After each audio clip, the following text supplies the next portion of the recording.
afternoon. Thank you for joining us for this last session of the ITF forum. So this afternoon we'll be talking about creating worlds and characters that can be used for cinema, video games and TV series with converging tools and with the same quality. And the session will be animated by Domenico here, who wears multiple hats, from author, journalist, producer, and a lot of other hats. But I'll welcome you on stage to start this session right away. Thank you.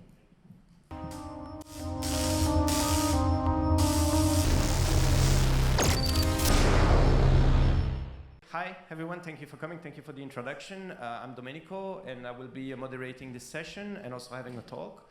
But I'm not the one starting, Laurent Grumiaux here will start. So Laurent is a friend and collaborator, we were working together on an IP incubator. So we were creating story worlds, and we will have the occasion to talk a bit about that during the panel afterwards. During the panel I will ask two other people to join us for the discussion, and I will introduce them later. Just one quick introduction of Laurent, and to make the transition, who was there this morning? Basically everyone, okay.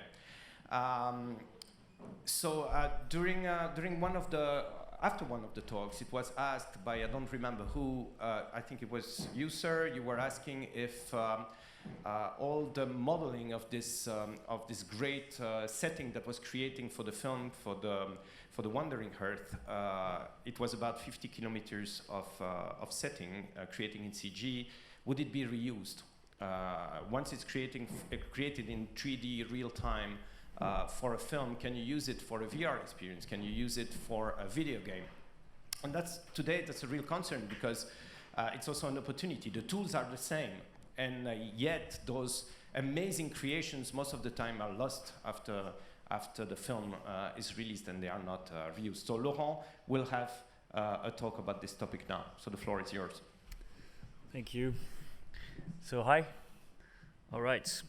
So I wanted to be a bit fancy, and since we're all going green and ecological, I thought I would name my talk Recycle or Not. You can make your choice at the end of the presentation if you think that recycling is a good thing or a bad thing. So I'll leave the choice up to you. So, right, so this is me. It's the best picture I have, so I hope you like it. What I do basically is I co-manage a game studio in Belgium. There's 25 of us. So we're an indie studio. We're about 10 years old, so it's quite a good longevity for the gaming world, unfortunately. There's not so many people who do that in Belgium, but we're part of the, let's say, surviving group of indie game devs. We were not always doing indie games. We did service work for 5 years, and now for the last 5, we've been only working on OIP, so own IPs, game licenses. So I'll take some of our games as example, but I wanted to take some time today to show you how in games, and then we can use that to extend to other formats, but how in games people do use or reuse content. So this is a fact, I guess. Well, I'm also lazy, but people are lazy, and so are content creators. Well, at least that's what we think, and I think humans are pretty lazy, but maybe once again this is a false statement. So I went online and I found some quotes of very famous people, people who are known for their brains, Victoria Beckham. And of course she's not lazy. She doesn't like laziness, or she doesn't like cutting corners. She's very focused and she doesn't like laziness. So I guess she never reuses content. But then I found a quote from someone I think that has a little bit more brains, which is Larry Wall, the inventor of Perl, the language. And he says that the 3 chief virtues of a programmer are laziness, impatience, and hubris. So laziness is a virtue. Yoo-hoo, I knew it. Well, once again, I mean, who would want to reinvent the wheel if it's something that already exists? But can we extend that to content creation, story, characters, universe? We'll talk about it. So this is the kind of the what we can expect for next year in terms of market value. I left the zeros on purpose because it looks nice on screen. So $140 billion, that's the value of the market, the video game market in 2020. That's the expected value of it. So that's the amount of money that people will spend in video games. This is mobile, PC, console, free to play, premium. It's kind of in total. I think this year in 2019 it will be slightly under that, but it could also go higher. So this number has been increasing, and you know, I know we're at the cinema festival, but it's bigger than the cinema, much bigger than the cinema, and it's actually bigger than the cinema and the music industry. So it's not a small industry. So because it's such big numbers, maybe people are being smart with their money and they're trying to make more margin than they would eventually do in the cinema. So let's see how that relates. So I took some game franchises. We're going to analyze them together and see whether they do recycle content or not. So maybe I'll ask you the question live if you don't mind. So Assassin's Creed, does everyone know about Assassin's Creed? Yeah, it's kind of a transmedia IP now. So do you think throughout time that they've been smart reusing content or characters? What do you think? Do you think that they're doing a good job at it? Do you feel like the game is always the same? No opinion? Too early? Too full? Yeah, so, well, the franchise is quite old now. I think it's about 12 years old, if I'm not mistaken.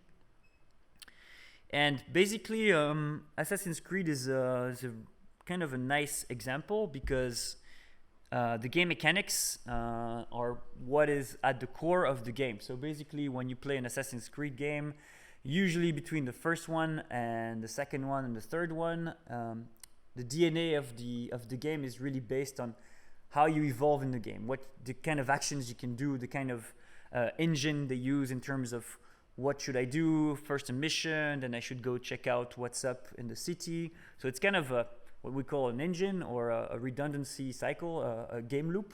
But once again, this is kind of what remained as the core, and of course it evolved with time. They added and removed things that went well and didn't go as well. But in the end, they also kept a little bit of the universe, which is the ability for those guilds to travel through time. But if you look at, for example, the story, every single Assassin's Creed episode has a very different story. They keep a little bits and blobs that can maybe connect some of the different episodes, but they don't reuse that much of the story. Same goes with the characters. If you think about it, I think the main character was used in the first couple episodes, and then they had to invent new characters. So in a way, if you look at it as a sequel point of view, every single Assassin's Creed has a lot of different things. So in terms of recycling, they do recycle, but not on all fronts. So basically, they have to reinvent a lot of things every time they do a new game. Now, if you look at FIFA, well, I know I took some examples that can be interesting to debate later. Do you think these guys recycle? Yes. What are the only things that you believe that they cannot recycle? Yeah, well, not actually. Some of them do stay the next year, but hopefully with different stats. But yeah, definitely. So in a way, if you look at what FIFA is recycling, they recycle the universe, the football, the FIFA, it's always staying the same. They recycle a lot of the game mechanics, even though every single episode, because FIFA, I think it's 25 years now, something like that. I remember they had Blur in like FIFA 98 or something, which was amazing soundtrack. But if you look at it, in terms of graphics, it has evolved. In terms of gameplay, it has evolved, but only a little bit. They do tweak and they do some stuff. And in terms of characters, well, yes, that's the thing that moves the most. But in a way, if Ronaldo plays for 10 years, well, they might change his jersey because he changed the club. But in terms of like facial activity, well, maybe he's gonna have some gray hair, but he's kind of remain the same. But in a way, you would be surprised how much they keep and how much they throw away. It's like, you know, when you make a game like this, once a year. You have to keep a lot of things together, but because players are so critical about things that don't go so well, they do have quite a challenge of remaking a lot of things also in the game. But in terms of recyclability, they do have a lot of things that they can recycle, way more than they do on Assassin's Creed. If you look at Fallout, well, Fallout, it's a bit different. So in terms of universe, you have the fact that every single installment of the game is around exiting a vault and living in this broken ecosystem. The game mechanics have evolved throughout the time, but basically in the last couple, they've almost remained the same.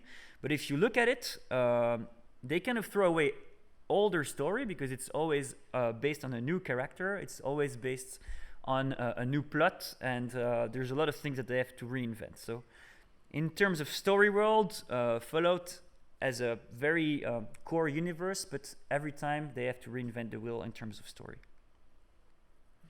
So I took some of our games as examples to show you that sometimes praising things doesn't mean you do it yourself. So this is a typing game we made called Epistory. So it's a game that you can only play with the keyboard. Did really well. It's overwhelmingly positive on Steam. We have almost 1 million players right now. So the game was quite well received.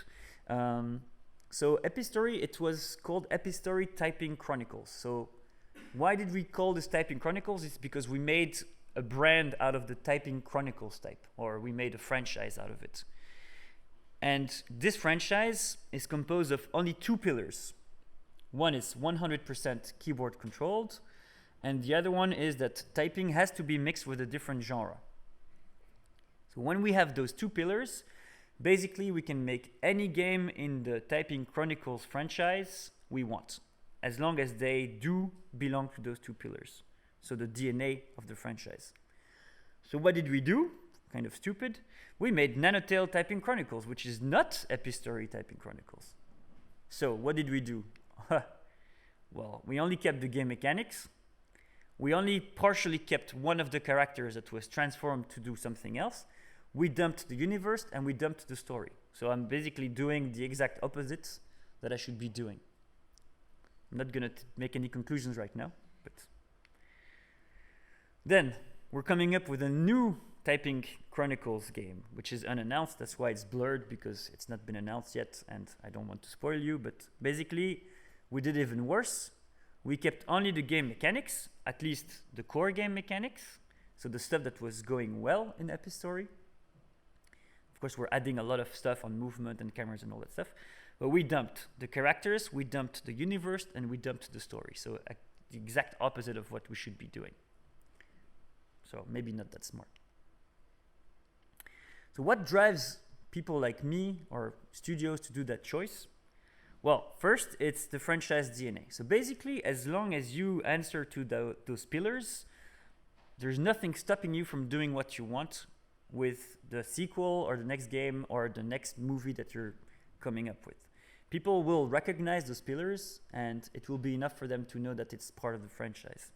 Then you have to deal with players' expectation. When you do a next game, a next movie, or a sequel to a game, people will be expecting things from you. But as long as you're able to provide them with and answer those expectations, basically you're free to do pretty much what you want.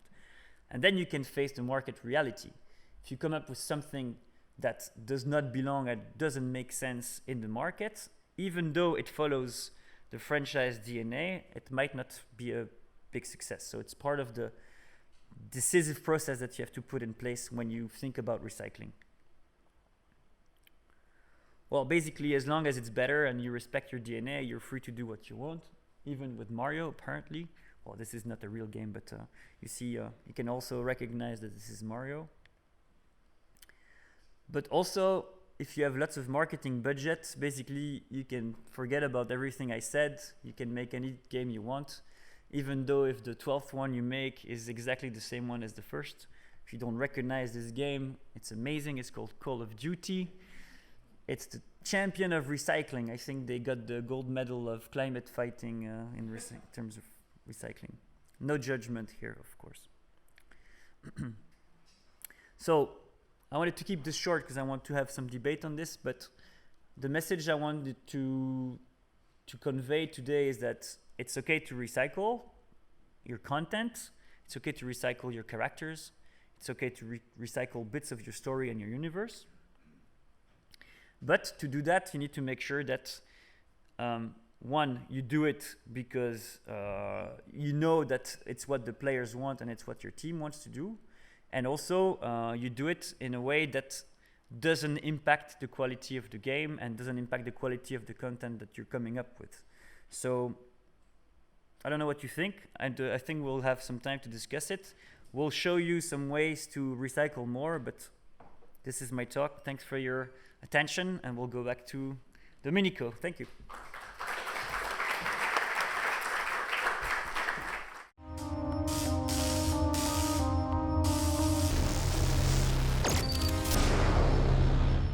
Yes, so I wanted this introduction to be part of the panel because recycling will be discussed furthermore, especially recycling, the transmedia recycling. So we are living in convergent time, you know. Maybe you can show my presentation now. So, and the convergence, I mean, the so-called transmedia storytelling has been a fantasy of mine for, I think, forever. So I was a huge fan of Highlander, the first Highlander. When I was a kid, it was like really my favorite film. It's the first film that I ended up watching more than once. And when I'm saying more than once, I had an obsession with the film. I watched it more than 100 times. We had contests with friends towards the dialogues in multiple languages. I knew the dialogue by heart in French, in Italian, and English. And also we started watching the film in Korean and other dubbing like German. And I don't speak German. So it was kind of an easy, unsafe, unsound, obsession. I ended up watching this film so much that I started missing it after a while. So every couple of years, oh man, I have to watch The Highlander again. And of course, this is an IP. You know, the film was very successful, and oh, sorry, I went too fast. So the film was very successful, and they ended up wanting to have this world persist. And of course, the whole film is about immortality. So the persistence of Highlander and of the world was very important to them. And a few years later, when the Matrix, we are in the 90s now, and when the 2000s, sorry, when the Matrix was released, the first one, it got also a very big buzz, a big success. And naturally speaking, they wanted to make, the Wachowski brothers wanted to make sequels. On the contrary of what they say, both the sequels were not planned, so they had to stretch the story world of the Matrix. But you have to understand something about the Matrix is that the whole film is about a message. There's a Matrix, and we have to wake up and see that we are manipulated by this Matrix. And all of that is actually revealed in the first film already. So when you have conveyed your message, what else do you have to say in that world? And even though they did Matrix Reloaded and Matrix Revolutions, Animatrix, and also this game, I don't know if you remember it, Enter the Matrix, it was a game on PlayStation 2. They had to find creative ways of making the Matrix still relevant, because basically you knew already everything about the Matrix, and the more details they would add, the more boring it would become, because the simplicity of the Matrix was the beauty of it. But they did something special with Enter the Matrix. If you watch the two sequels, there are a bunch of secondary characters, two of them. They are leaving in the second film on a mission. It is a crucial mission. They have to sabotage, I don't know about what, I don't remember. And they come back on the last film with the mission accomplished. And you don't know how they did it, but they did it. And it has an impact on the storyline. And what the Wachowski decided to do is they decided to do it. I mean, they were like the main authors of the game as well. They released a video game that is precisely that, the mission of those two characters sabotaging that device. And if you wanted to be a super specialist of the Matrix, you had to play that game even though you were not a gamer. So the game was really basic, and but it had a storyline, and the storyline was written and directed, or so-called direction, by the original authors of the film. But as you can see, I mean, you saw a lot of fantastic graphics this morning, but look at the graphics here. It's PlayStation 2 time. It was kind of disappointing. I mean, yes, the world is persistent. Yes, we are talking about transmedia, convergence. this fantasy is becoming real, but it's disappointing. I mean, the graphics were not cool, and you know, it was also clunky animation. And for a film that was supposed to be cutting-edge VFX, it was kind of out of the pillars. I mean, when special effects are one of the pillars of the Matrix, it was disappointing on that level. So back to The Islander, I was very thrilled when they announced the TV series. The TV series was the persistence of the world, 6 seasons, 119 episodes. I was an absolute fan of Highlander. I think I was the highest fan of The Highlander. I met all the cast members. I spoke to them all. Guess how many episodes I watched of that series? I suffered through the first one. Towards midpoint, which is 27 minutes, I started feeling very sick and not happy at all about it.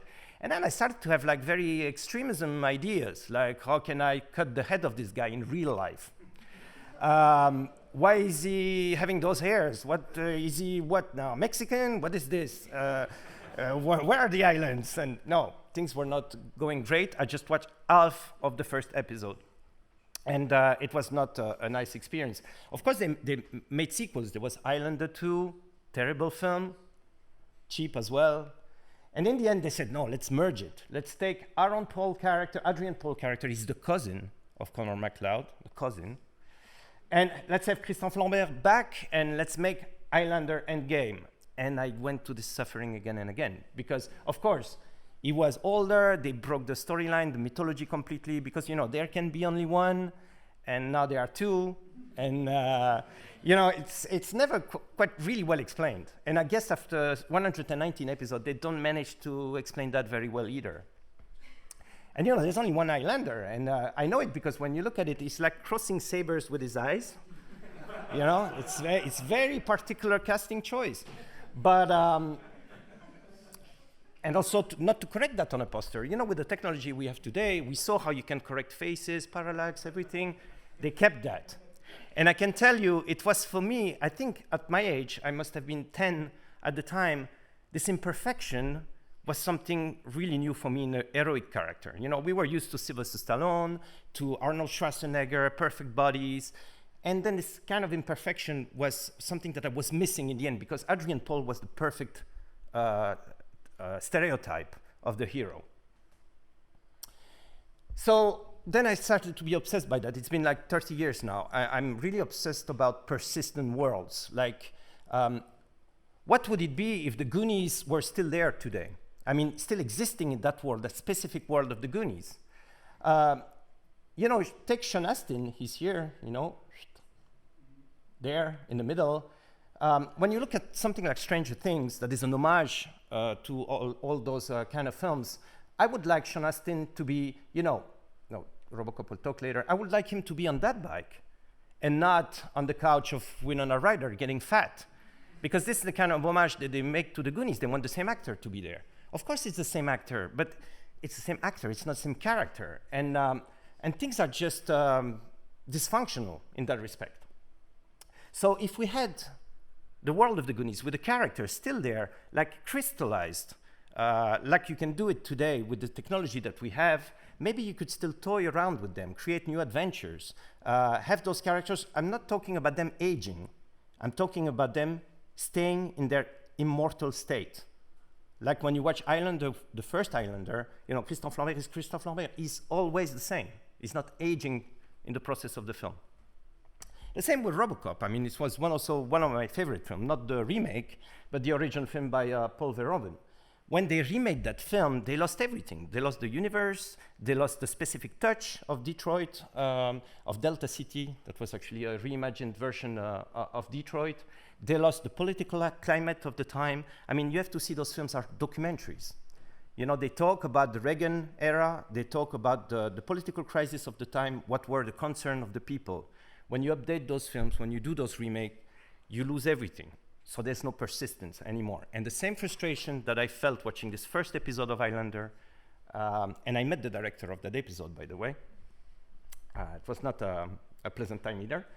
I was, and I'm still a film critic, and you know, I had to express my opinion, and then he said, yes, why don't you pick up a camera and do it yourself? And then I did that. And I think it's because of him. So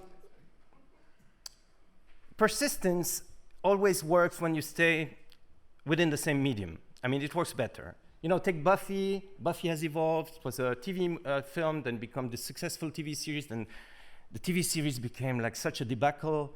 And but you take, you know, after 7 seasons of Buffy, there were still a lot of fans that wanted a season 8. And what Joss Whedon did is that he created the comic, and the comic was the season 8 of the show. So basically, it was picking up where the show was ending. It didn't work quite so well. They didn't really had all the fans they expected, because, you know, you had to switch medium, and basically you break the continuity of your story world. So the fantasy is still at this stage a fantasy. This girl on this cover, it's not Buffy Summers. I mean, and this girl is not Buffy Summers either. You know, nobody was a fan of her. She was. Sarah Michelle Gellar was really the real Buffy. Recently, I don't know if you're familiar with the HBO series Deadwood. The series ended like more than 10 years ago, unexpectedly, on HBO after 3 seasons. And you know, David Milch, the creator of the series, very recently, like last month, released a film to close the series. It's a 2-hour film with the same actors, but he let 10 years last also in the world. So the world persisted while you were doing something else. The same world persisted. And then when you watch this film, and this is really like a swan song for the series, it's not only fan service. I mean, there's a real storyline, but also the real characters that you knew, they aged, and they still exist in that world. And while watching this film, even though it's very well made and it's very interesting what they did, and they didn't use CG for that. I mean, they really let the actors age. When I watched that film, I kind of felt also this feeling that I was missing those 10 years. And basically, I didn't want to see that sheriff become old. I just wanted the sheriff to still be the cocky sheriff he was 10 years ago. And the film hurt me as well. Maybe in a more positive way, but it made me feel that the world was not persisting. And I'm not even talking about Twin Peaks. I don't have any slide about Twin Peaks, and it's probably the last time in my life I pronounced Twin Peaks, because the 3rd season of Twin Peaks was just another debate. So yes, I'm a child of the 80s, and you know, I grew up a bit aside of my parents, and I learned like all life values with that show, Full House. It was very badly translated in Italian, and I thought this was like the perfect American family, you know, and I was really like studying that show. Like, I was a bit of a freak when I was younger. And I said, okay, wow, this is how parents should be, and this is how brothers should be, and sisters should be. And of course, when your kid is has a girlfriend, she has to live in the house with you, and you know, everybody has to get together and have a moral at the end of the story. And I think 3 years ago, Netflix decided to recreate the show, so give a continuity to the show. It's called Full House. It's a big success with the same actors. They're all 30 years older. And it actually works. You watch that show, and it's the exact same formula, the exact same engine. It's like the war never ended. Watching that, I didn't feel that itch, because all the pillars were there. Yeah, of course. I mean, all the episodes are kind of the same, and I didn't care what happened those last 30 years for them, because basically now it's happening again, and it's totally fine. It's like a soap opera. You know, you can skip episodes. So the world persisted. Around the same time, I saw this.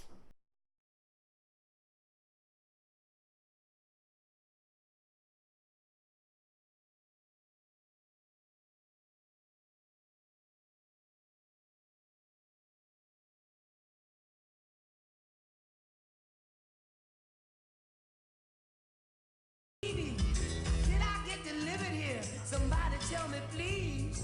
So world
mean,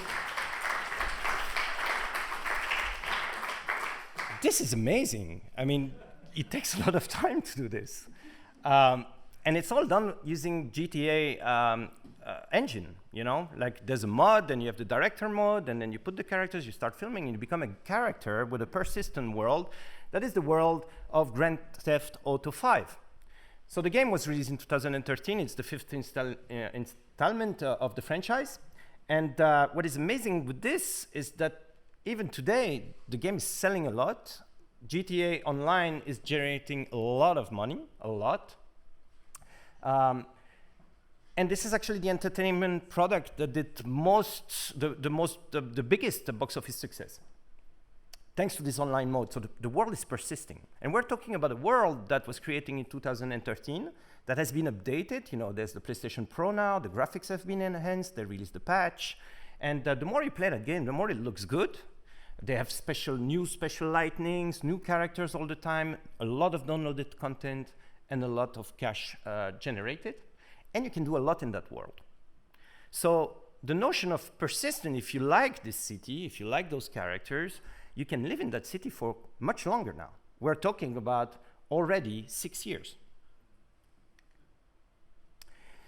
And when you think about it, it's a bit weird how the Hollywood industry has been dealing with video games, you know? I mean, those remakes, those adaptations are, I mean, we all remember Angelina Jolie's version of Tomb Raider. It was criticized a lot, whatever. But the latest film is even weirder, because when they released this film, Shadow of the Tomb Raider, the game, was going to be released like a couple months after that. You know, and nobody feared that the franchise would be hurt or eating itself, because it's not the same character, you know? This is Alicia Vikander, pretty much looking like Alicia Vikander, and Lara Croft of the third installment of the new Tomb Raider franchise was looking very, very different. And when you think about it, the graphics and also the adaptations have evolved over time. I mean, 10 years before this, there was this adaptation of Max Payne with Mark Wahlberg, and then even before that, in 1993, I don't know if you remember that film, but it was something, you know? And the thing is that it was criticized a lot, but come on, the film looked much better than this. This was the status of Mario at the time in the video game, you know? Mario 64 was not released yet on the Nintendo 64. And when you take Max Payne, of course, there's a huge evolution. The game was looking like this, but it's still very ugly. I mean, it's creepy. So, of course, Mark Wahlberg still looked better than that guy. But when I was telling you about Lara Croft, I mean, this is how she looks in the last Tomb Raider, and man, you have a choice here. I mean, do I want the Lara Croft that doesn't have another name, even though she's impersonated by an actress as well, but do I want Lara Croft to be on screen now, on a cinema screen, or do I want Alicia Vikander to be mapped in the game? Today you have this choice. Either you do one or the other. And it's not really a budget choice at this stage, because those are very expensive games. I mean, GTA was like 150 million to the budget to produce it. So at this level of budget, it's really about the choice. What do we want to do? Do we want to keep the character persisting in the franchise, meaning that every time we will release a new Tomb Raider game, we will make whatever we do, whatever we want with Lara. We can age her, but we can also make her younger. And it will not break the continuity, the persistence. And in films, I mean, you can do as many installments of the film as you want. With the same Lara Croft, she will not age.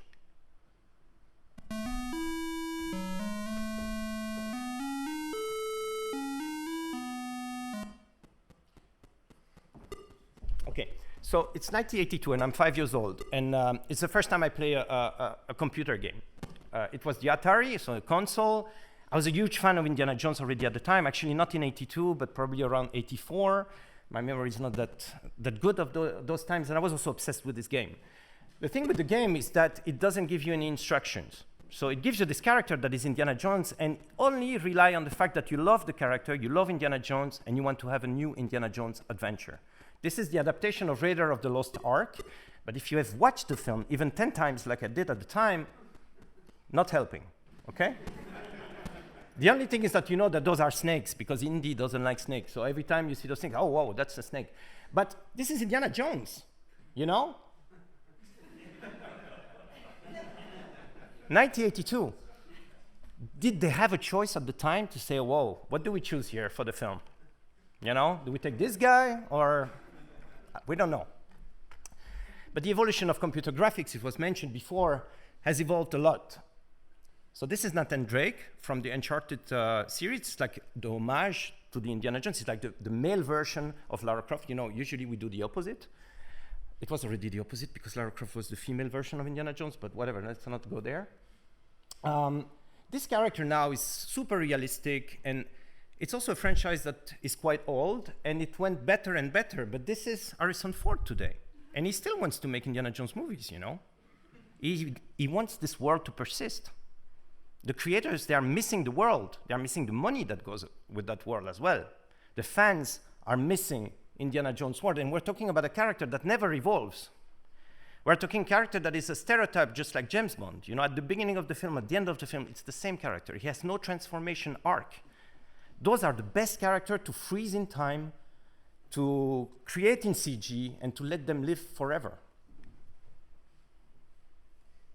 Probably he still wants to be that guy as well. And if you take the Uncharted series, it went better and better of the time in terms of graphics. It's the total opposite of films in terms of you know, our body, how we deteriorate. So Harrison Ford was going worse and worse, and Nathan Drake was going better and better, looking better and better. So this was mentioned before. When you see something like that, of course, it creates an instant fan reaction, especially now with the death of Carrie Fisher. But it was just not possible to do it differently. You know, we needed a younger Carrie Fisher. Either you recreate it the way we remember it, this is from Rogue One, or you take an actress that looked like her and then you break the storyline. And you would think that because the fandom of Star Wars is so picky that they would not make any compromise, you know, like they bashed the first trilogy, the first trilogy, but episode 1, 2, and 3 so much that you couldn't take any chances. But when you think about it, the real actress, the real Carrie Fisher, was still reintroduced in the series. And what they did here, they could have done it for Harrison Ford as well, and they didn't. How many people saw Solo, and I'm not talking about myself, and say, where the hell is Han Solo? It's not that guy. I know he's younger, I know, but they didn't do it here. So within the same franchise, they took different approach. It's very confusing for the fans.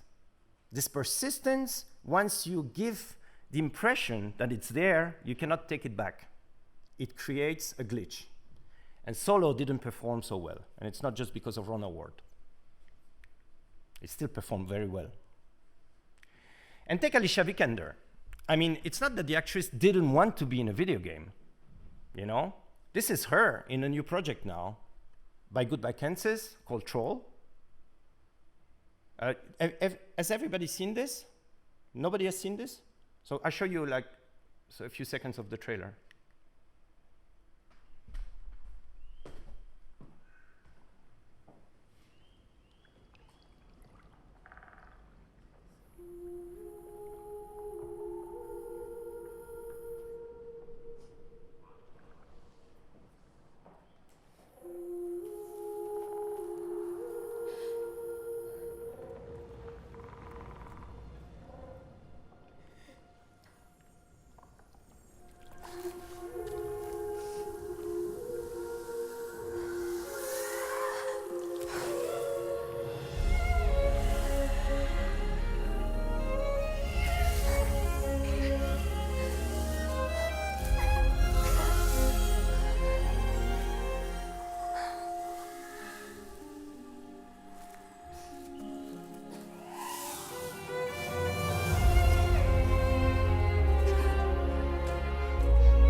So this is a collaboration between Epic, Unreal, and Goodbye Kansas in Stockholm. So it's a full real-time film. So it will be a long feature using a real-time engine. And I'm involved with that project because the whole fantasy of that project is to create that character that will be immortal. And she will be immortal and she will appear in different eras.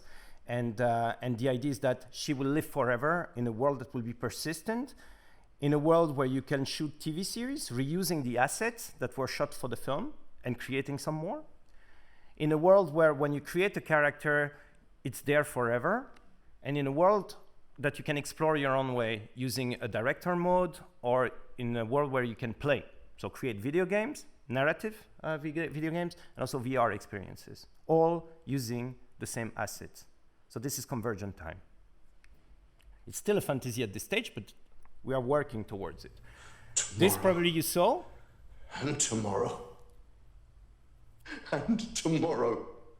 It's another Unreal demo. Petty pays. So Andy Serkis is From day to day. animating these creatures, and it can be any creators. He's specialized in this. What is really interesting here is that the Andy Serkis that you see there is already a CG rendered Andy Serkis. So he's already The immortal. way to dusty death. So it's kind of meta. Huh? So this guy that was, I'm oh sorry, Simon, this we and saw I'm- before, of course.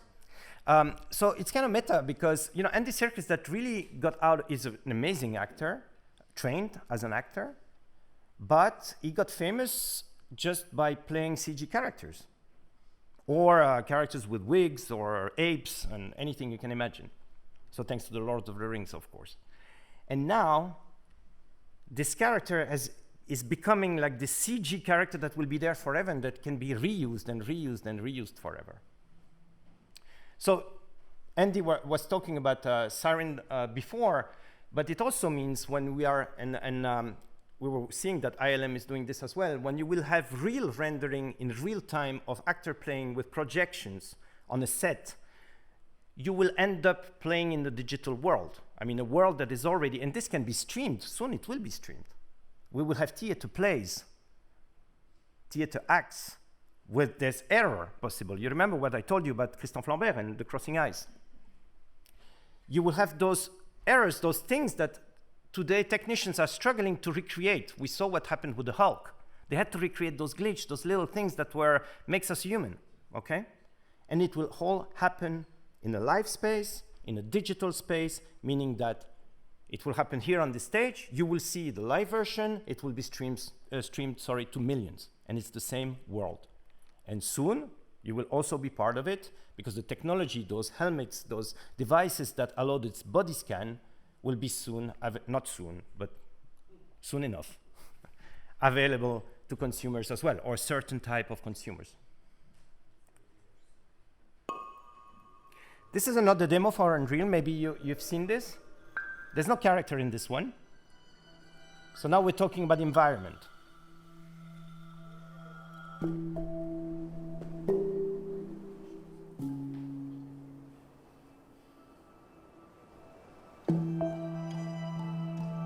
Adaptation.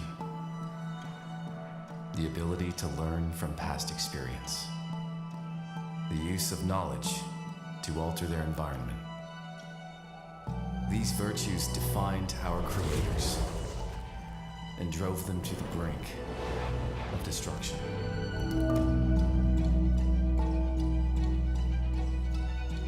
But we cannot exist without them. We must save her.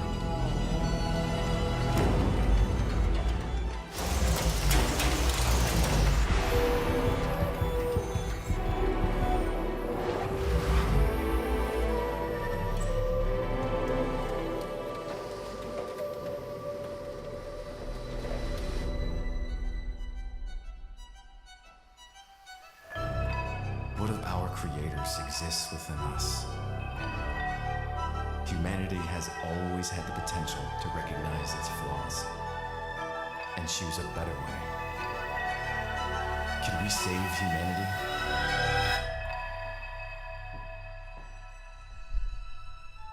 was bringing her here. The right choice.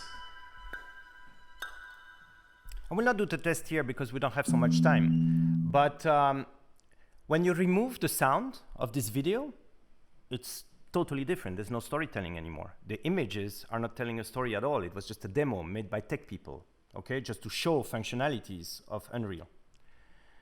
You add a voiceover, the world is already building up, but there's no characters. You add characters, and we will see it later. Some people are busy doing this right now, and I'm not talking about films, and I'm also talking about films. I mean, it's something else. We are building a persistent world that is just, you know, like casting an actor, like building props, things that you can reuse, this recycling. It means that on those crazy clouds or hard drives that are super terabytes, whatever, how many terabytes are involved here, you can store them, you can update them, and we will have the hardware also to do this update for you. So it will be completely seamless. If you take a game like Detroit, who played that game? Who watched that game? Yeah, there's still people, okay. So, you know, I was playing Detroit and it was a bit boring for me as a game because all I wanted was the story to unfold. And I'm not talking about this main character here, this girl that it's so empathetic, it's just crazy how they did it. She's in the menu, and you know, on YouTube you find a lot of streamers that are in love with her, completely obsessed by her, Islander obsessed, you know? And I understand that. And when I check those millions of views, you know, we're talking 9 million of views for this video alone, I'm guessing among those people, there are kids like me watching this 100 times, you know? Just to be present in that world a bit longer. What is this video about? Basically, it's a YouTuber playing the game just so that the story unfolds and some people just lean back, enjoy the experience. Just watching the game as you would watch a film. So YouTube has achieved that, Twitch has achieved that, and it creates crazy engagement, crazy. I mean, we are talking about, oh, it's not visible here, but there are 22 million people that subscribe to that channel. This is only the first part of the video, 10 million views, and I don't know how many comments. And people interacting, and people talking to that girl as if she would exist, expecting an answer.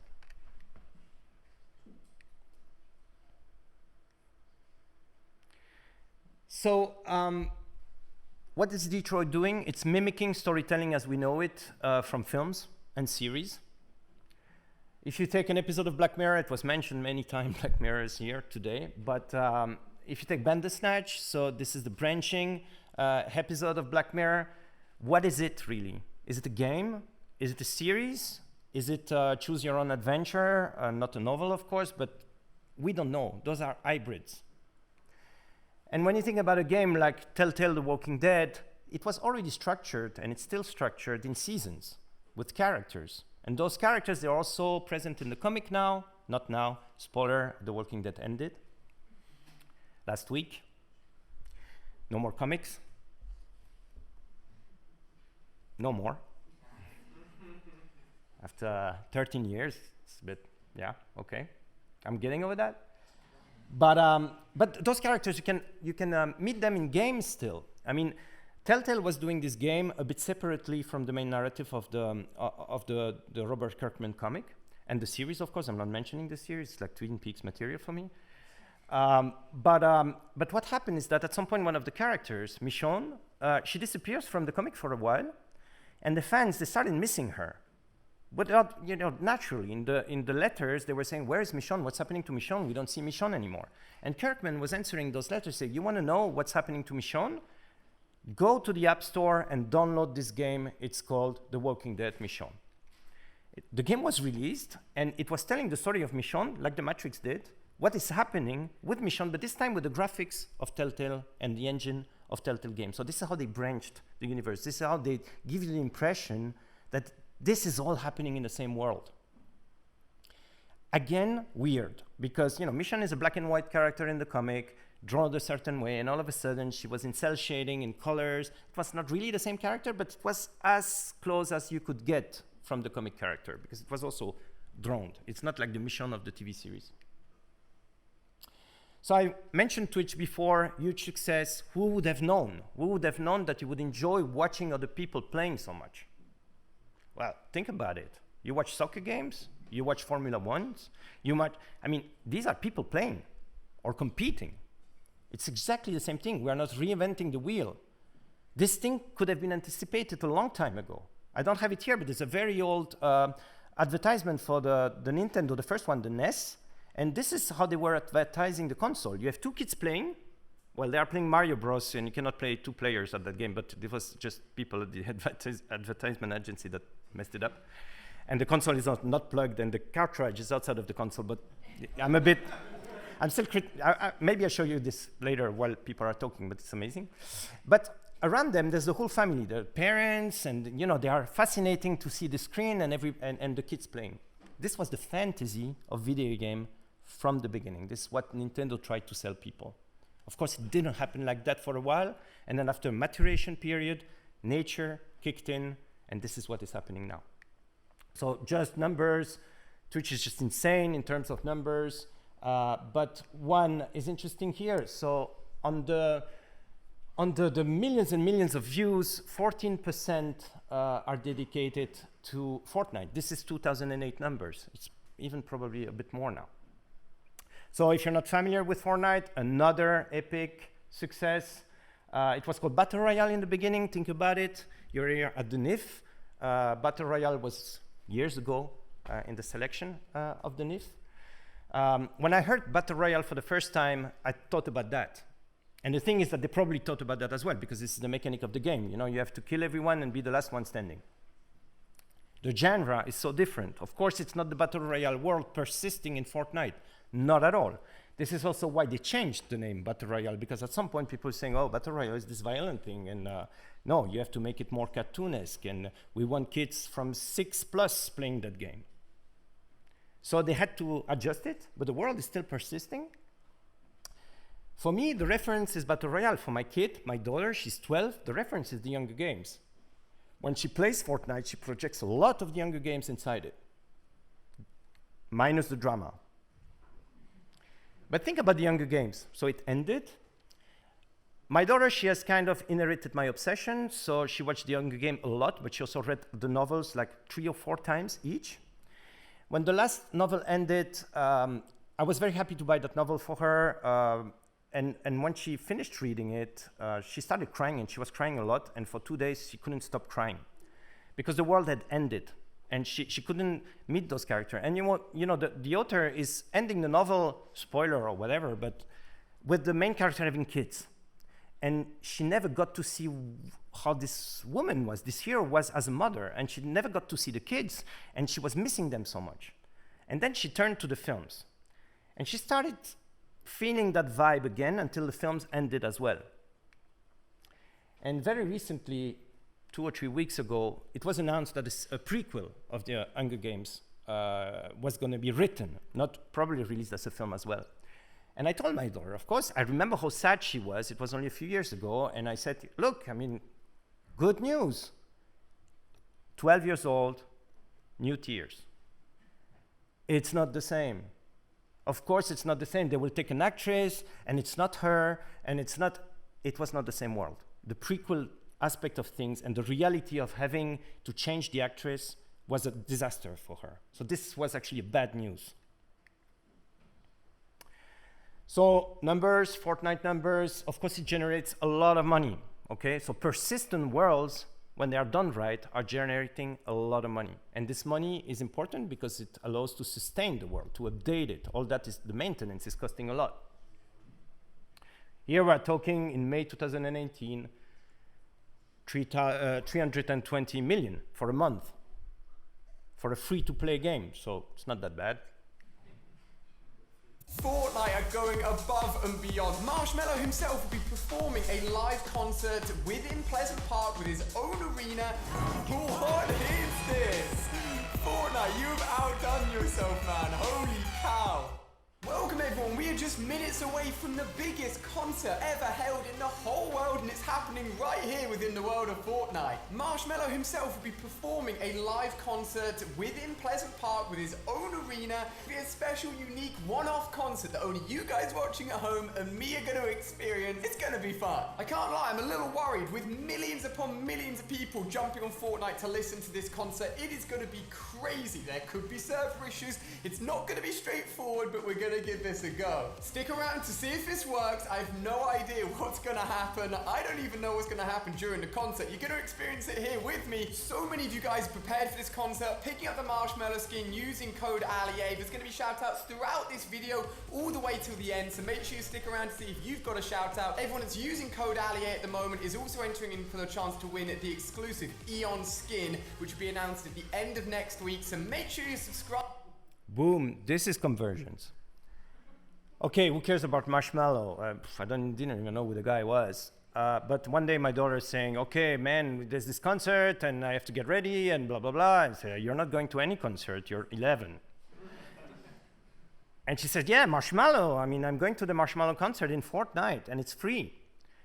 And yeah, I got interested. So I saw this video and the guy is so annoying. I said, oh, okay, let's do this. And then there was this, teasing, there was this incentive that you would get a free skin, and the free skin it was really like, because there's a skin, but there's also the props that you can get from that concert. This is like framing a ticket concert of Woodstock or whatever. I hope nobody here was in Woodstock. I certainly wasn't.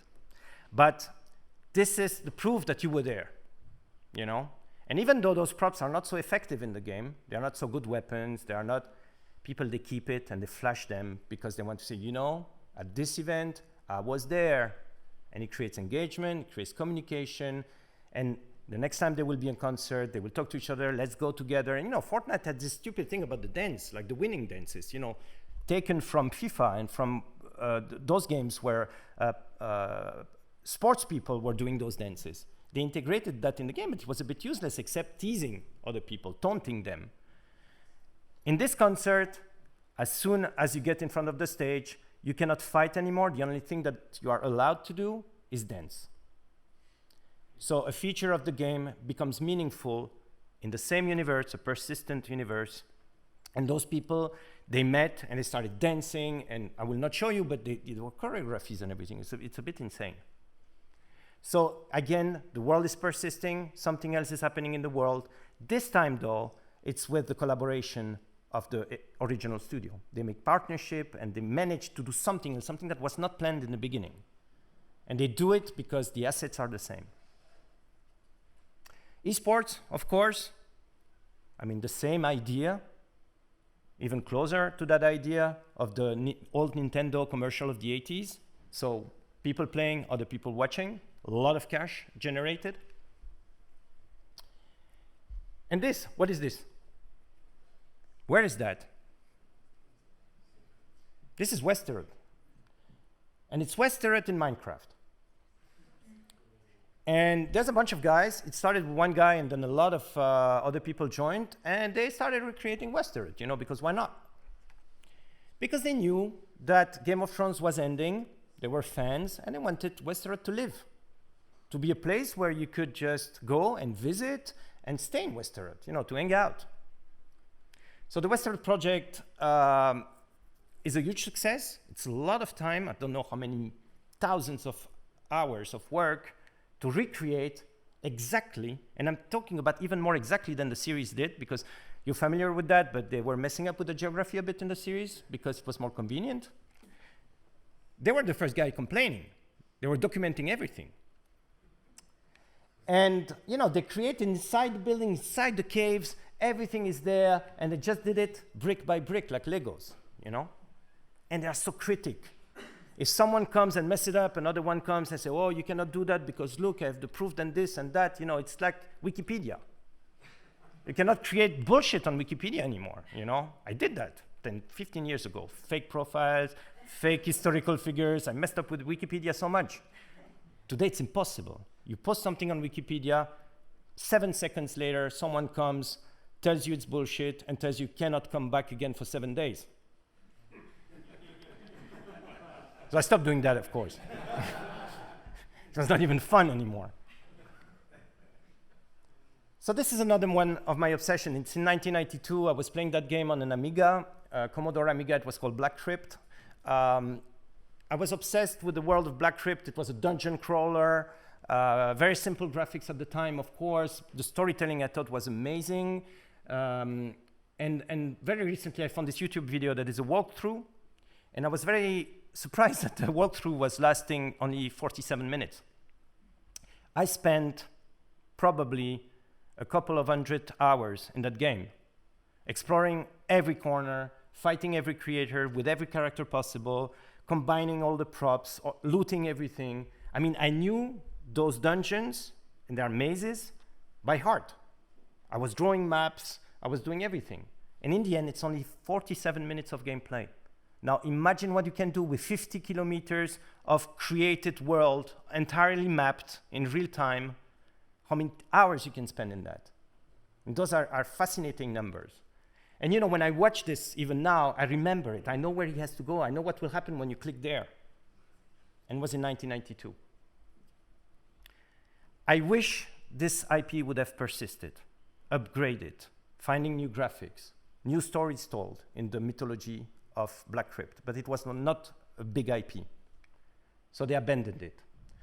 Other IPs were very successful. We are talking about 1992, so it's before the first MMOs. But of course, when EverQuest was created in 1999, the graphics were already a bit better, even though it's like Max Payne type of graphics. And it looked like this, you know, you could collaborate with other people. And I say looked, it still looks like this. It looks a bit better because of some mods that are rendering the graphics a bit better, but the world is still existing. There are still 50,000 people playing in EverQuest up to this day. And they have high-level characters, they know the world by heart. Of course, the world is not extending anymore. It's like when you have a collection. What is the point of having a collection? Is having the whole collection. And when you have the whole collection, you feel good. You feel you are controlling, if you're a bit of a control freak like me. So this is 1999, persistent world. Of course, 50,000, you would say, there were much more people playing this at the time. But you have to think that internet, broadband, internet connection was not what it is today. Not everybody had that at home. So still having 50,000 people playing this, not only by nostalgia, they have friends in EverQuest. I mean, they live there. And the world is still as it was. Then in 2003, EVE Online. Who was playing that game? Whoa. Respect. I tried to play.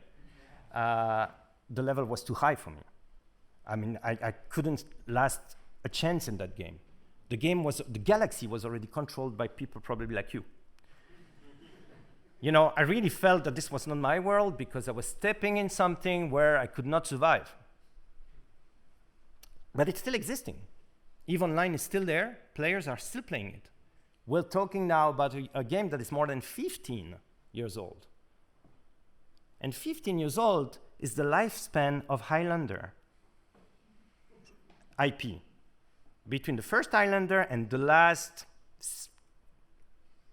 I don't even want to say sequel, but what they did with it, 15 years had passed. The world was so different, not the same. They completely destroyed the IP. Here, they kept making it stronger and stronger. Of course, it inspired other people. And if you're familiar with Star Citizen, the Chris Roberts project, the game started this production in 2011. It's very famous because of this. 200 million investment, most of it in crowdfunding. The game is not released yet. It will be released in 2020. The world, probably. The world was already persistent before it was officially born. We're talking about Big Bang Theory, you know?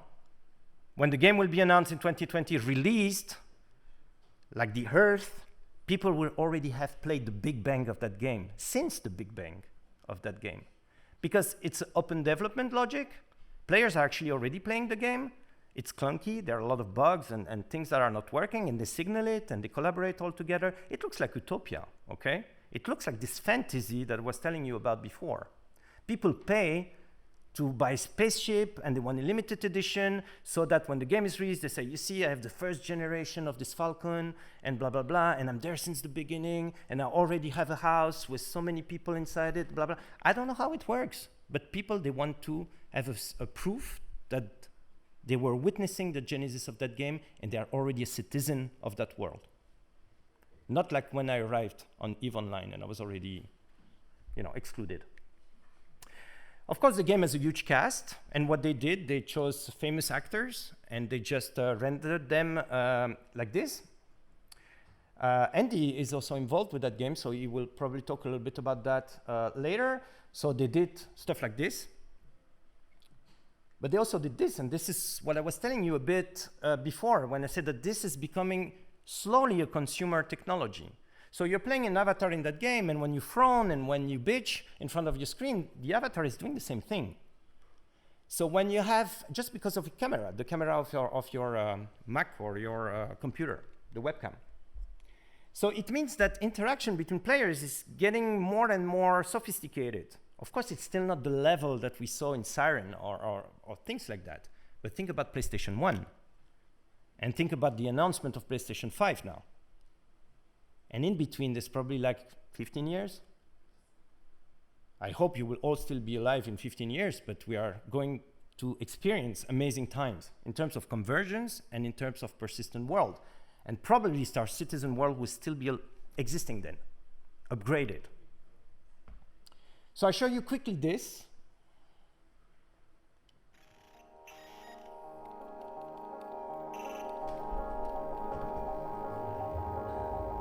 Come touch me like I'm an ordinary man. Have a look in my eyes. Underneath my skin there is a violence. It's got a gun in its hands. Ready to make sense of anyone, anything, anyone, anything, anyone, anything, anyone, anything, anyone, anything. Black holes living inside of your face. Razor wire spinning around you, around you, around you, around you, around you, around you, around you, around you, around you, around you. All the beauty of the blistering sky. Bullets all the beauty and I don't know why. Bullets all the beauty of the blistering sky. Bullets all the beauty and I don't know why.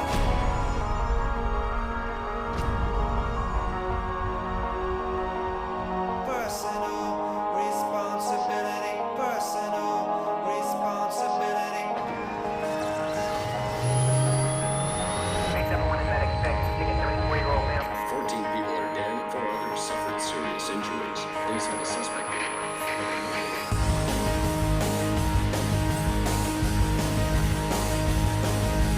Personal responsibility. Personal. Okay, it's a bit longer than that, but when this was released in 2013, this is a video created by CD Projekt Red, so they are the creators of the Witcher series. We saw that video and everybody took it as a bluff. This was their next game, okay? And okay, it looked amazing at the time. It still looks pretty good. Oh, something broke. It still looks pretty good, but at the time it just looked amazing and we couldn't believe it. It's like they totally faked it, okay? The game will never look like that. It's impossible. And it was actually not welcomed so well. You know, people were bashing that video, saying, oh, they have nothing, they don't have a story. Actually, they cheat a lot with the way it's shot. They don't have any material. Why do they announce it? The release of, because they end the video saying, it will be released when we are ready. You know, it's a bit cocky. And then, you know, these announcements, the game, of course, became Cyberpunk 2077. This game is going to be released next year. It will be one of the first big games that is using the ray tracing technology. I don't know if you're familiar with that, but it will allow a crazy amount of details and reflections and the way the light will be treated on a consumer product that will be the PlayStation 5. Xbox will also do the same.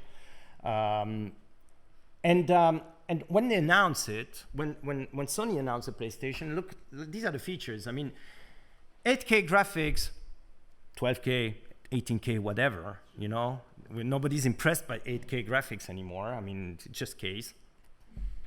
Ray tracing, okay, interesting. PS4 backward compatibility. This is persistence. This is GTA. You will play GTA with the PlayStation 5, with ray tracing technology, with an update, a patch probably, and the world will look even better, but it will be the same world. So the hardware is achieving this immortality we were talking about. The characters are there, they are stored somewhere. The worlds are there. And what Cyberpunk is doing, actually, it's merging both. It's this environment I showed you before with the storytelling layer and the characters all in the same universe. Of course, they don't take a lot of chances. I mean, this universe is kind of a Blade Runner. It's also Cyberpunk. It was a famous role-playing game. It still is. They didn't reinvent the IP completely. They took a world that they knew people would like, but they are doing it. And on top of that, because, you know, we are still not getting there. We have this fantasy that we'll have a total virtual world with characters that we'll start loving and that will exist forever. They still do this little thing. This is when the game was announced at E3, so just a month ago. Anybody seen this? So it will show you the environment, like the proof that the game is looking much better than the actual demo that they released years before, almost a decade before. So they started with a bit of storytelling, introduction of the game, the characters. You see a lot of props, a lot of features of that world. You understand the politics of that world, or the social, the whole social aspect of things, how the people are divided, how they interact with each other. Be my man. You made it. You blowing up all over the news. Are you alone? And of course, this jacket is just like you got the chip? a new version of the Marty McFly jacket of Back to the Future 2, you know? You just need to find a new feature that you can incorporate in a jacket, and it just has this thing, like it looks like, I don't know, is it the Eater? I don't know what it is, but... So it looks very good, okay? And then, the actual reveal, even though it was spoiled before, it was not this was just to release, to announce the release date of the game. So what they were teasing a few years before.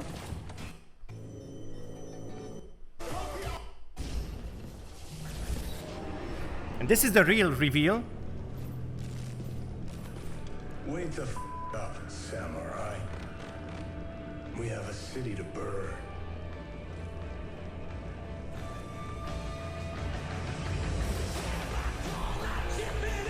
So this is a big reveal, but that's not all. The door opens, and freaking Kino is on stage, you know? It's not happening a lot. This thing I told you before with Alicia Vikander, not really endorsing the game, even though she's playing in a franchise, the same franchise. Here it's totally it. They merged everything. Of course, they have the budget to do it. And he's doing nothing. He's there saying, I'm cool. Hey, hello, you're cool. I'm cool. We're all cool. I know, it's cool. And then he will give the date, and that's it. All right. Something is weird with Keanu Reeves, honestly. And back to immortality now. I don't believe that the choice of Keanu Reeves for that game is a coincidence. I think this game will achieve the Highlander fantasy. I mean, Keanu Reeves, think about him a second. I mean,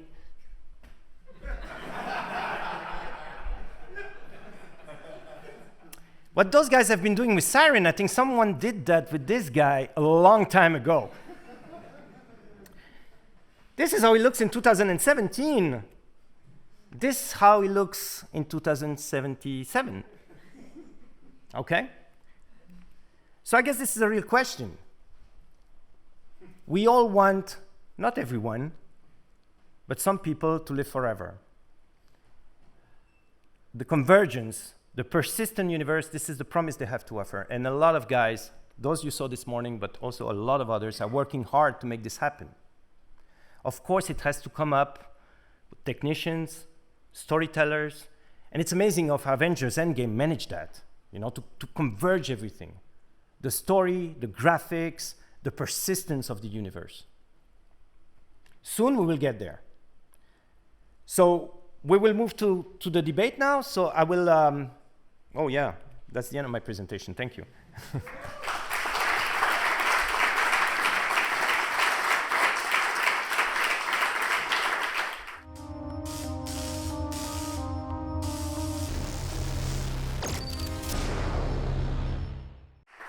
And I'm 42 now, and I still miss Highlander, I mean the real Highlander, but it's gone, you know?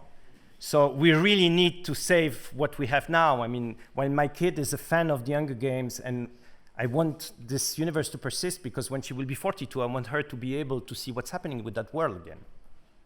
And it's also doing this Proust effect in your mind as well. This is fantastic. So I'm calling on stage now Jehanne Rousseau, CEO of Spiders Game Studio in Paris. Laurent Grumiaux, I call him back on stage. And Andy Wood. Andy? So please sit. So we have about 15 minutes for the Q&A. I will start with a few questions myself, and then I will just open the floor to question if you have any. And it's allowed to really ask anything, because it was kind of a broad range presentation. Yeah, before we start, because I didn't introduce Jehanne, so except for a pompous title. But Jehanne with her studio will be releasing a game in September. It's called Greedfall, and she brought us a trailer. It was announced at E3. I mean, this version of the trailer. You told me there's a new trailer today. I'm not sure if it's released yet. So we have to show the old one. That's already 1 month old. Okay, thank you. 3 weeks old. So just lower down the light, and I will just show the trailer, and then we'll start the conversation.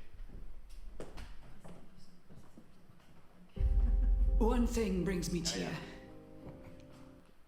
You have also to switch the screen.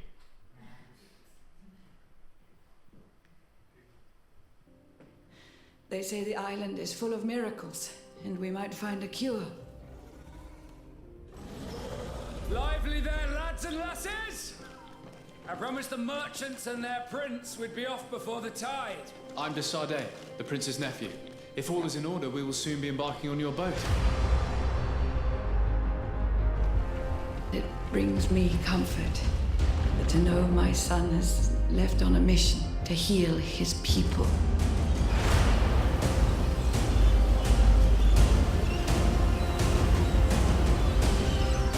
Ready!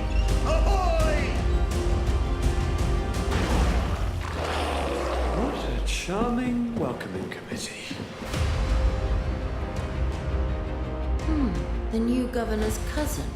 I've heard stories about you. Our people have always lived in harmony with nature. Our very existence revolves around her, yet you call the spirit that guides us demon. It is my feeling that you do not understand the consequences of such a decision. One of our frontier posts has just suffered a brutal attack.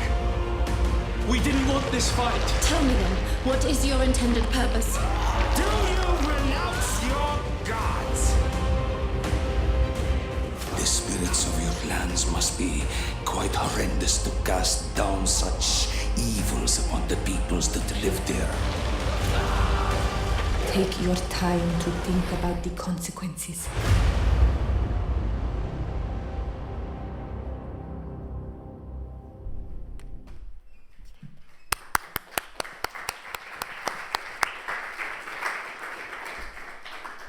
So Jehanne and myself, we were in the jury of the NIFFF, I think 2 years ago. Yeah.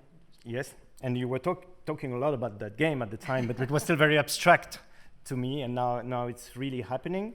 As you can see, it's a rich story world, and my first question is to you is, what I was telling before, like the world is already persistent to you, because I was never in this situation, but you've been living with that world for quite a while and living with those characters for quite a while. She's not only leading the studio or the main producer of the game, she's also the writer of the game. So they even existed before there was any visual of any of the characters. So how does it feel now that it's all materializing and soon players will just have access to your characters and start playing with them? It's terrifying.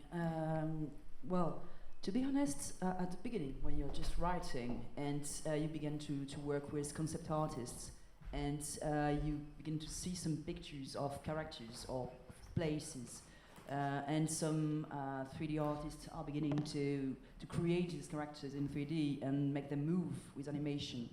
This moment is amazing, and really there is some magic into seeing your characters or seeing these environments being alive.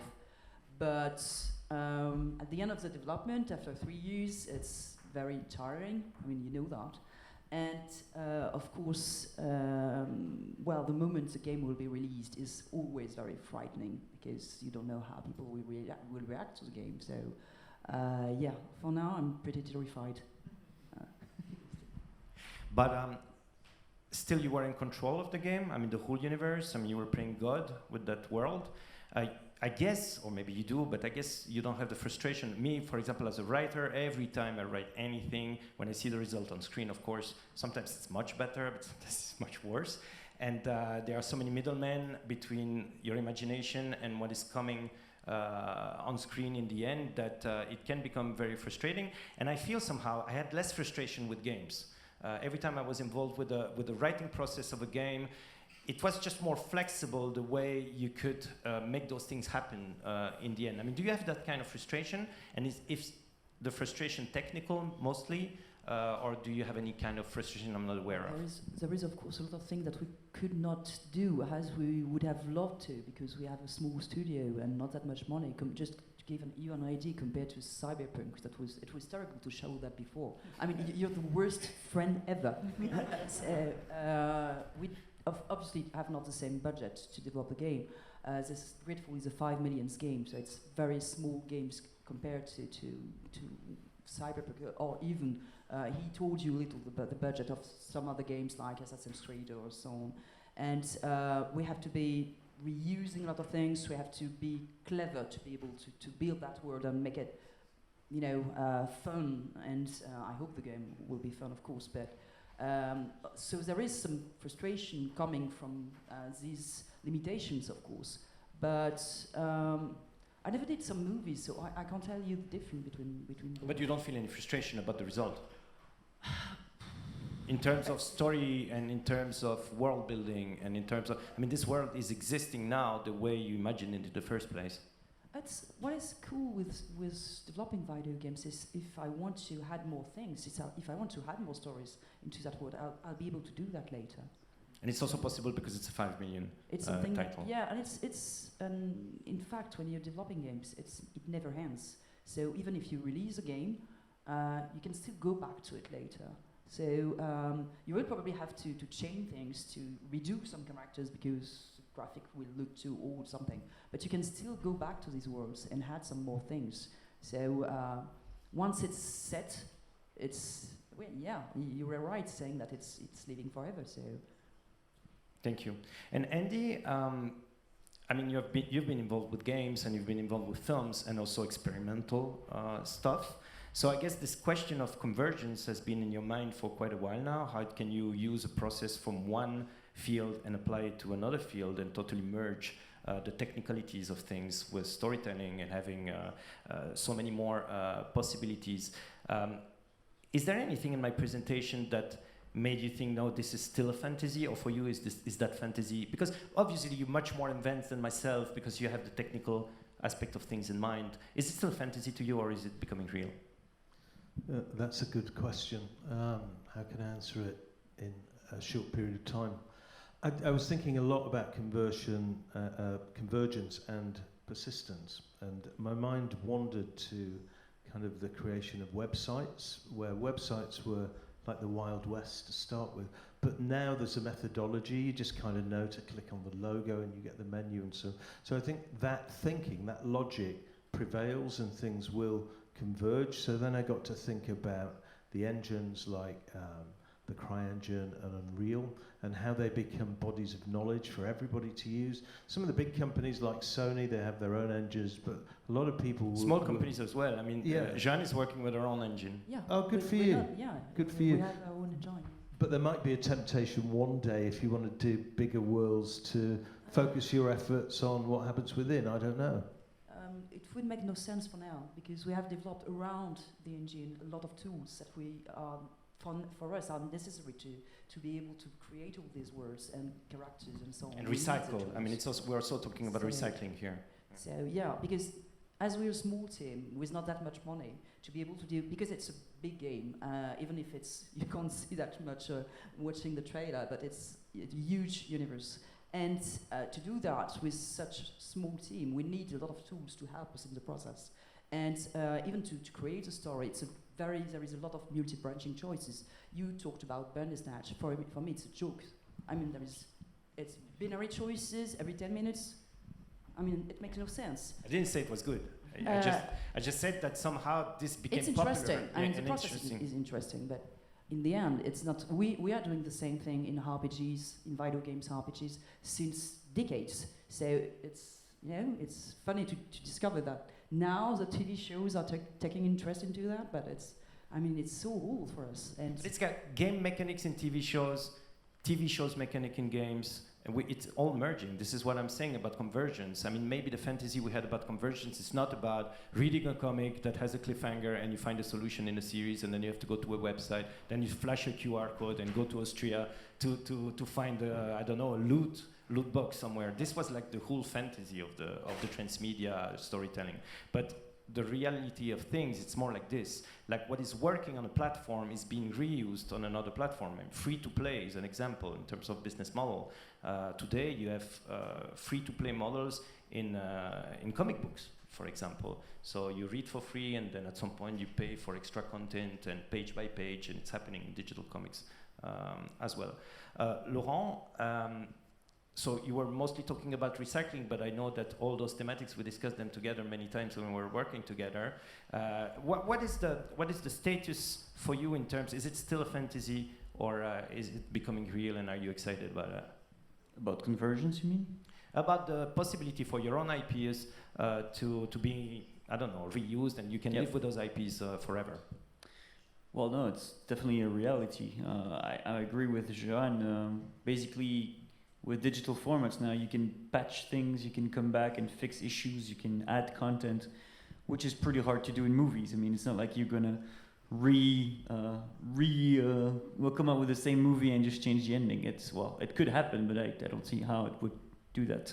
So no, for us it's more than a reality. And strangely, like our game that didn't work so well, which actually was best in my opinion, but anyways, we got people interested who bought the rights for a movie. So I'm like, okay, and it's a black and white game, super dystopic, but somehow like the depth of the story was interesting, so it could have more a second life and be brought to the movies. But once again, because of the choice of art style we made in the game, it would be really hard to have the exact same thing in a movie or even in an anime or whatever. So because you're switching medium and it's not the same assets that will be reused. So but for example, in one of our games we have an online level editor. So basically right now the community is creating between 20 and 30 levels a week.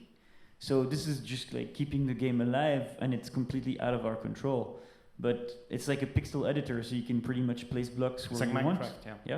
And people are amazing with that kind of stuff. Like basically, sometimes they do really crappy levels, but just look amazing, and you're like, all right, I'm just gonna play it, and there's no challenge, but it's beautiful. And sometimes they create these levels that even our crazy level designers cannot make. So yeah, this really does live on. So I agree with that. And once again, we're even a smaller studio than they are, so our budgets are roughly around 1 million. But once again, this is what's cool about games, is you can make something that looks like it's cost 100 million to make, even though you had like 50 million to make it. You can make a game that looks like it cost 5 million and you made it with 1 million.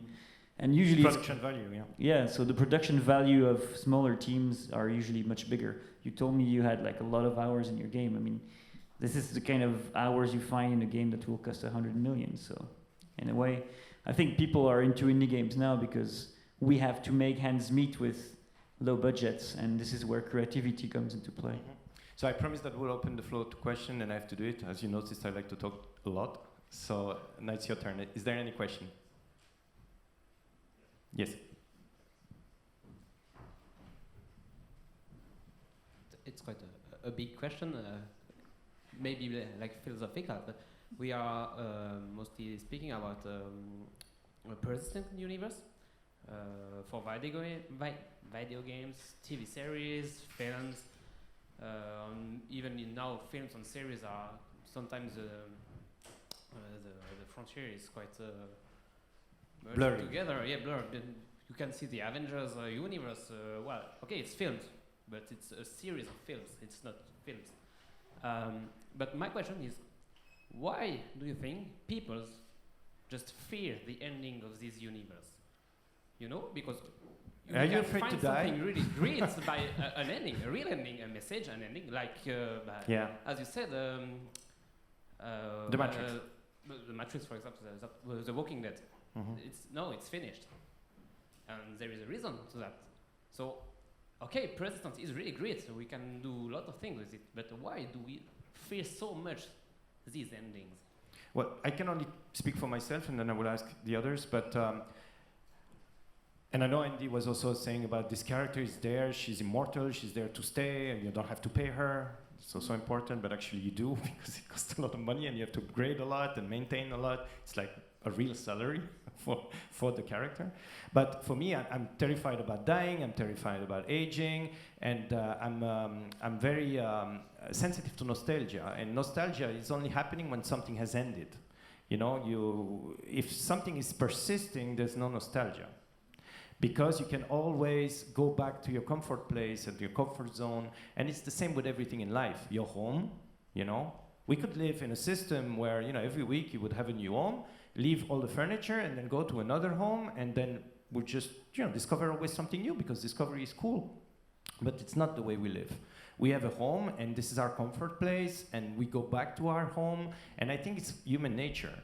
Like, it is like that. This is why we are always looking behind our shoulders. We want to know where we are coming from. We want to know what is our history. We want to rewrite the history so that it fits our emotional state, our present emotional state. Most of the story I told you about my childhood and how I was recepting those films, this is how I remember it now.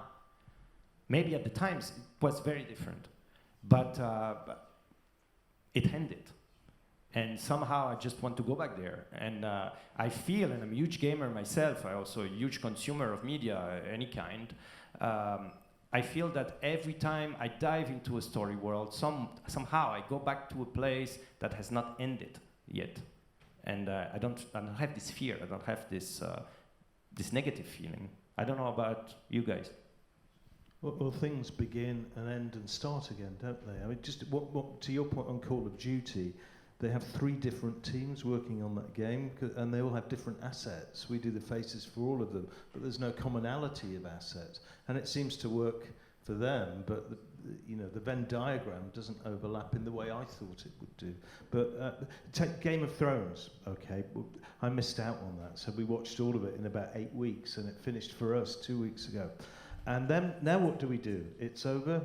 But because there's so much money involved in that, I'm sure HBO, well, I know HBO are doing prequels and sequels and spin-offs, and it can't be stopped. Whether that will do a Highlander and eventually destroy the beauty of the original or not, I don't know. If that were to happen, then maybe in 10 years, 50 years, they'd do it all over again. Maybe somebody will do a good Highlander again. The only other thing I would add is we use Siren, and we're only part of a big team for internal and business demos. We're kind of bored of it now because we did Hellblade, we did Meet Mike, we did Siren, so we have to do better than that. And Siren has a mixed identity. It's owned by Tencent.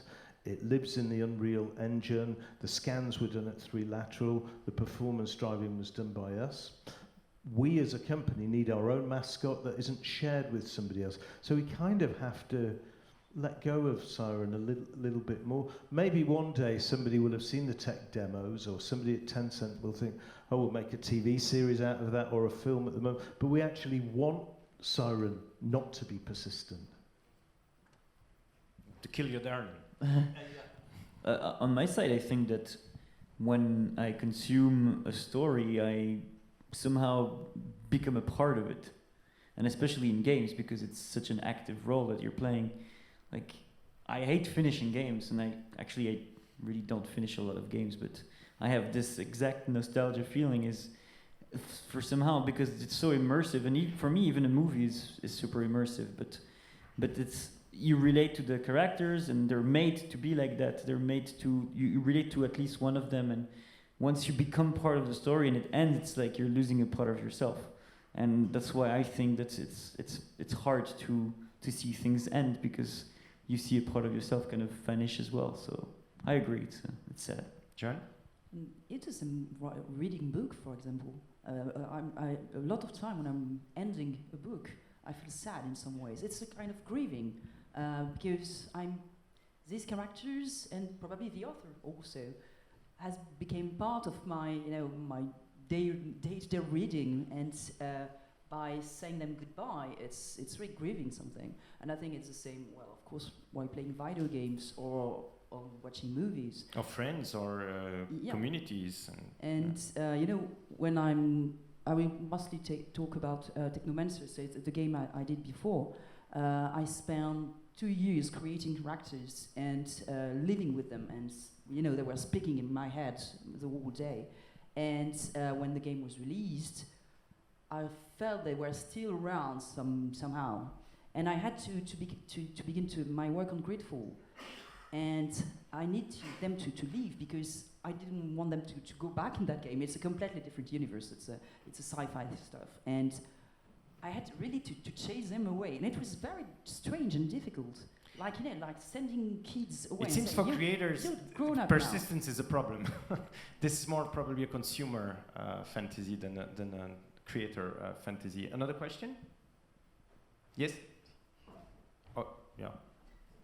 There's another one in the back afterwards. I don't know how much time we have. We're already over time now. Okay, so we still have a bit of time, it means. I was wondering, could you guys talk a bit about what do you think will be the next lingua franca to live all this persistent world with the audience? I think we've touched 2 points, one in your speech and one in yours, that the best ideas are when the audience take the IP and make it theirs. We saw it with Westeros, and we saw it. You said that some levels from the audience are quite better than the one you've provided. And so I think for that we have to provide for a lingua franca, or tools or ideas that we can share with the audience. What would be your take on that? It has already been done. For example, if you're looking to the Bethesda games, I'm thinking the Elder Scrolls, so Skyrim, for example. The work of the community is amazing. I mean, they're creating every day some new stories, some new characters, some new items, and so on. And they did the same thing in Oblivion and even in Morrowind before. So the 2 previous games were also released with their tool set, and the players really took this whole universe and began editing things and creating things inside it. And it's funny because now they're doing Morrowind inside the engine and with the tools of Skyrim. So they're redoing completely a previous game into a new engine just to make it, better looking or something. And the work of the community is completely amazing. And they did also the same. I think that the community that is still using the engine that was provided with Neverwinter Nights 2. People are still creating stories, scenario. They are redoing Baldur's Gate using this engine completely, and they're still working on it. I mean, I can't remember exactly which year Neverwinter Nights 2 was released, but it was years ago, and they're still working and playing and creating things. So, yeah, obviously it's something that if you want your game or your universe to persist really and to continue its life, but over you as an author, you need to give some tools to the community. And the main tool is pen and paper, fan fiction. Fan fiction is huge, and if you go to fanfiction.net, I don't know if you're familiar with the website, but you will see that more 10,000 stories are written in the universe of the Bible, for example. So some people are telling stories about the apostles that didn't exist, and they created in the universe of the Bible. And you have so many created in the universe of Twilight, that is one of the big, or Harry Potter, of course, those IPs are the biggest one, or Lord of the Rings, but because the world is so vast, and you can do, you create the houses, and then you can create the genesis of each of the houses. So, but it's not official, it's still fan fiction. What J.K. Rowling did with Pottermore was some kind of different thing. Like she started saying to fan writing stories that, okay, I like that, it's happening now, so this is canon, and everybody else will have to respect that because I put my validation on it. It's already a next step. But it doesn't take so many tools. You have a keyboard, you have access, you create an account, you write your story. If nobody reads it, it will soon not disappear but not be so visible anymore, and if it's popular, it stays on top. But technical tools, I mean, this is really, for me, the next, you know, I'm not a coder, and today I play into Unity or in Unreal. I use Photoshop. I mean, I didn't go to any school to do that. And my daughter, when I tell her that, she said, yeah, well, of course. I mean, for her, it's totally normal to use OS and to start using tools, apply filters, apply processes and script and coding even. So the next frontier will be probably to have those tools are just like Legos, you know? You don't build the bricks, but you build everything you want with those bricks once you have them. Yeah, just to add on top of that, I think that definitely you have to provide the tools, but there are already kind of tools that are provided, especially if you use known engines. You can quite easily make it possible for people to mod your game by adding or modifying things. So usually that's kind of easy to do. Then of course you can have completely fully custom made embedded level editors or material editors. That takes some time, but it does exist. But just to relate to stuff that you showed, I think that if one day, you know, you want to, I don't know, like reshoot the scene of a movie as a fan fiction, and if you can make this with your webcam or with any kind of camera with a homemade green key, and you have access to the models.